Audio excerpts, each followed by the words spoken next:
Hi everyone, in this video I want to talk to you or show you a few examples of how to solve absolute value inequalities. We've done solving absolute value equations. If you haven't seen that video, or if you don't feel comfortable doing solving absolute value equations, make sure you watch that video first, because that is a necessary step in order to solve absolute value inequalities. Okay, so the difference is absolute value equations will have an equal symbol, and the absolute value inequalities will have the inequality symbol. Okay, so make sure you can solve absolute value equations before you start looking at absolute value inequalities. But once you get absolute value equations, this is a done deal. It's very simple after that, and just more practice. Let's get to it. We're going to be doing 3 examples. Here's the first one.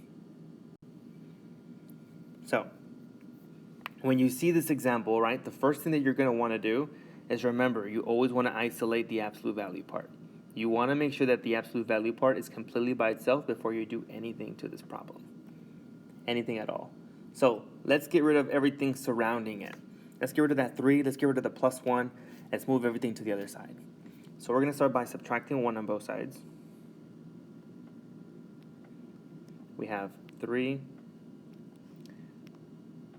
absolute value of x minus 4 is greater than or equal to 6. The 3 in the front, since we're multiplying by 3, the inverse is to divide both sides by 3.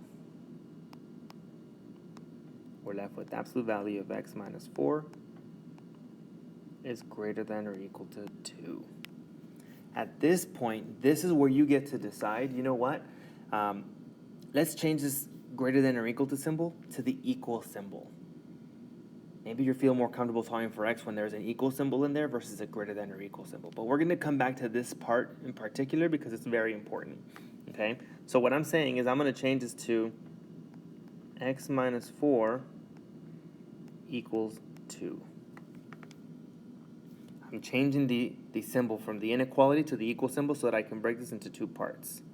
The negative side of the graph and the positive side of the graph. Right? The absolute value looks like a V, which means there's going to be a left side of the V and a right side of the V. So what I do is I change this x minus 4 equals to 2 as a negative 2. X minus 4 equals negative 2, and x minus 4 equals positive 2. Excuse me.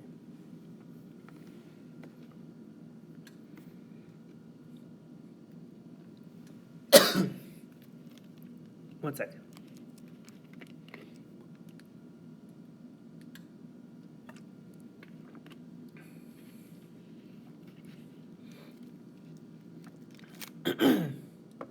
All right, sorry about that. I had to add some water real quick. I've been talking all day, and now I'm doing these videos, so I'm just a little tired. Okay, so when you're solving for x, we're going to move the minus 4 to the other side, so we're going to do plus 4 on both sides. That leaves us with x equals positive 2. And on the other side, so we have this point right here. On the other side, when we move the plus 4 on the other side, we have x equals 6. So what does this mean? This means that this is what we call the critical values. Okay? We have these critical points in our graph or in our number line that are going to make all of the difference. So when you make your number line, these are the 2 points that we're going to pay attention to. At 2 and at 6. Now, we're always going to go back to this part right here. Right before we split into 2 parts, we're going to look at this inequality and look at the original problem that we're dealing with, right? We have a greater than or equal to symbol. The equal will make these 2 critical points closed circles or solid circles. So I'm going to make sure that the circles here are not open and instead they're closed. Okay, now this will tell me where to shade. If it's greater than, look at the largest number on the number line, the 6. We're looking for something greater than 6. So we're going to be shading to the right.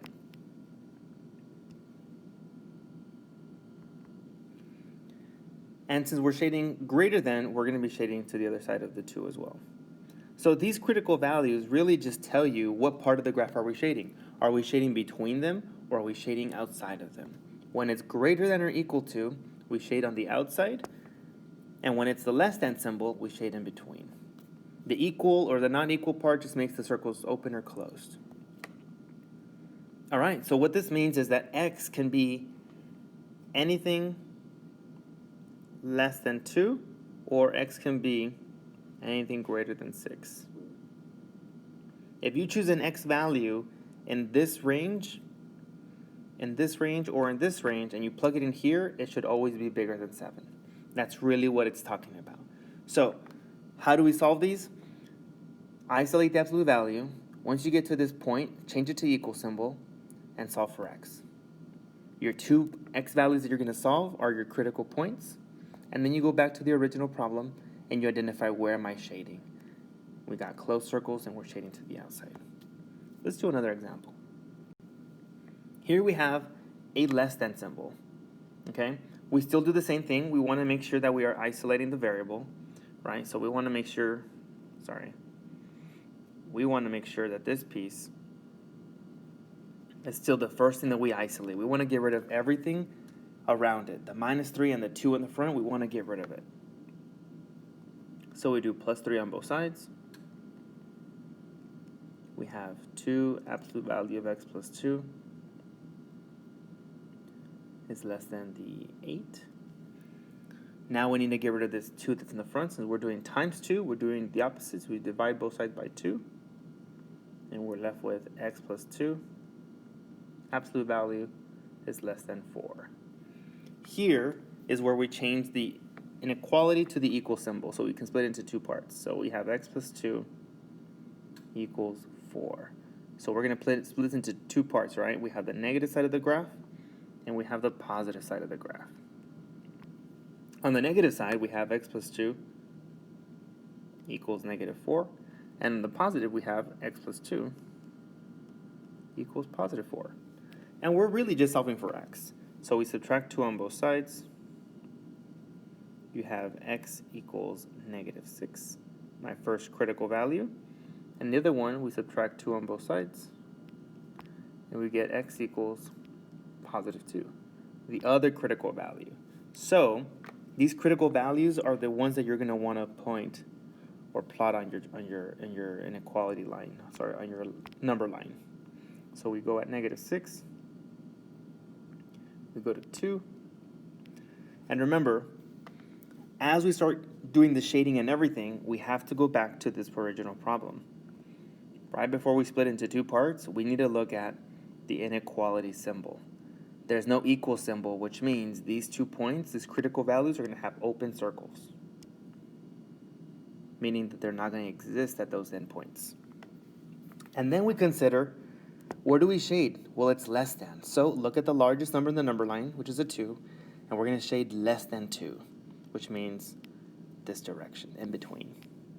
So our answers are going to be between -6 and +2.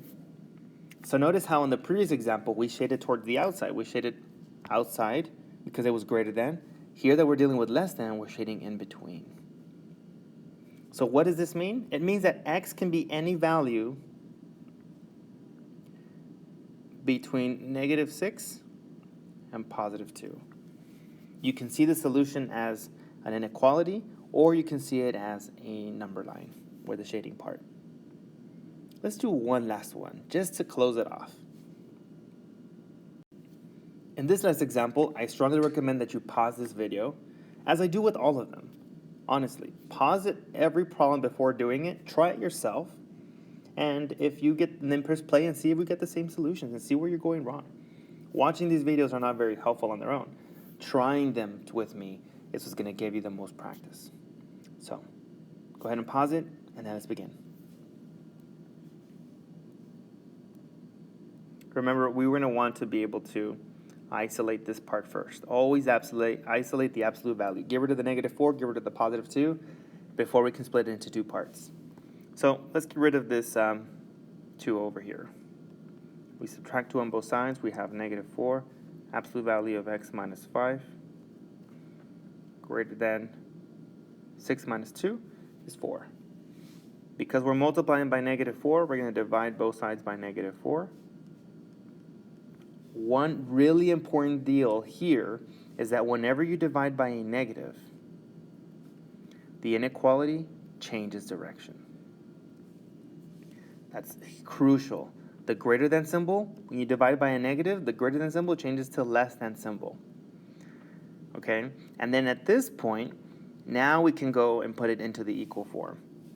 We can get rid of the inequality and put it in equal form so we can solve it. So we have the absolute value of x minus 5 equals negative 1. We can split it to the left side and the right side. Now, can you have the absolute value ever equal a negative number? No. The absolute value changes anything from the inside to a positive result. So whenever you see the absolute value equal a negative number, there's no purpose in splitting into two parts. This is going to be a no solution problem. This problem is not solvable. I mean, it is solvable. You can get an x value on both sides, but it's going to mean nothing because the absolute value should never result in a negative solution. So anytime that you see this, it should be a huge red flag for you, and there's no need to solve it.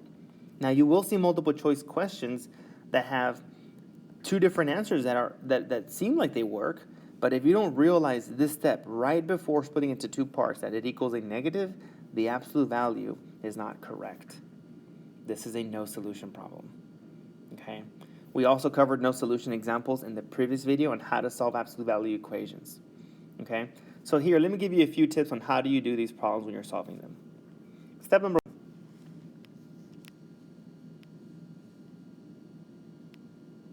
Step number 1, isolate the absolute value.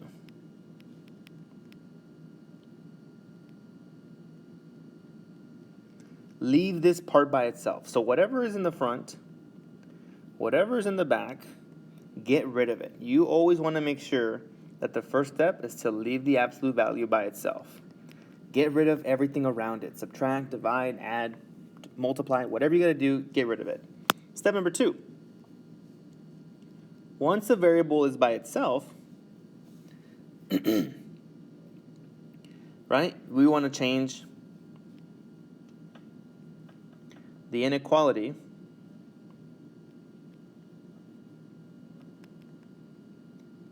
to equals. So if your problem says something like x minus a number is less than 5, or less than another number, just to keep things consistent, we're going to change this problem to x minus the number equals the number. So we can actually solve for x. Step number 3. Split this into two parts. Split the problem to the negatives and the positives. Once you split it into two parts, you should be able to find your two solutions, right? Step number 4. This is where we're going to plot the critical points. Plot the critical values. Pay attention to the less than or equal to, or if it's just not equal to, right? And then when you're plotting them, make them either open circles or make them closed circles, depending on the symbol. And then the last step, step number 5, shade. If you're dealing with less than or less than or equal to, your graph will always be shaded between the 2 points. Whatever it is that you have will always be between the two. Always. When you're dealing with less than or equal to. When you're dealing with greater than or equal to, you're always going to be shading towards the outside. So your graph will have its 2 points, but your shading will go to the right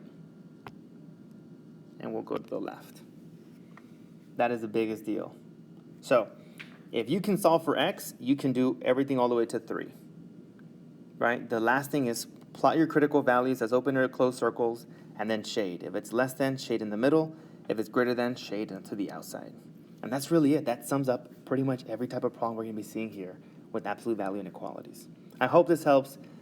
Click the like button, comment below. Let me know if you have any questions that I can answer for you. And as always, I'll calculate later.